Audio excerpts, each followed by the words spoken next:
மாஸ்க்லிக் grand launch விழாவில் brand ambassador Rubini மற்றும் ஆலோசகர் ரொட்டேரியன் டாக்டர் கே ஸ்ரீனிவாசன் அவர்கள் கலந்து கொண்டு சிறப்பிக்கிறார்கள்.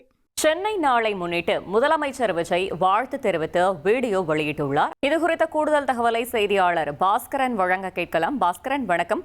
சென்னை நாளையொட்டி முதலமைச்சர் விஜய் வாழ்த்து தெரிவித்திருக்கும் நிலையில் அவரது வாழ்த்து குறிப்பில் என்னவெல்லாம் இடம்பெற்றிருக்கிறது? முழு தகவலையும் சொல்லுங்க.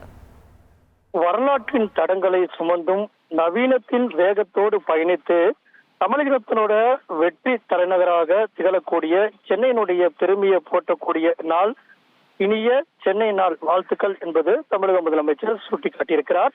வரலாற்று சிறப்பும் பண்பாடு, பெருமை, கல்வி, மருத்துவம், தொழில்நுட்பம் உள்ளிட்ட பல்வேறு துறைகளில் சிறப்பான வளர்ச்சியும் உழைப்பும் புதுமை அதையெல்லாம் சங்கமிக்கக்கூடிய இடமாகத்தான் சென்னை என்பது விளங்குகிறது. பல்வேறு மொழி இன பண்பாடுகளைச் சேர்ந்த மக்களை அரவணைத்து அனைவருக்குமான வாய்ப்புகளை வழங்கக்கூடிய மாநகராக சென்னை திகழ்கிறது அப்படிங்கிறத தமிழக முதலமைச்சர் சுட்டிக்காட்டியிருக்கிறார். சென்னையினுடைய வரலாற்று பெருமையையும் பண்பாடு அடையாளங்களை பாதுகாக்கக்கூடிய நடவடிக்கையும் நவீன உட்கட்டமைப்புகளோடு கூடிய உலகத்தரம் வாய்ந்த சீர்மிகு பெருநகராக சென்னையை மேலும் உயர்த்துவோம் அப்படிங்கிற நம்பிக்கையை தமிழக முதலமைச்சர் கொடுத்திருக்கிறாரு.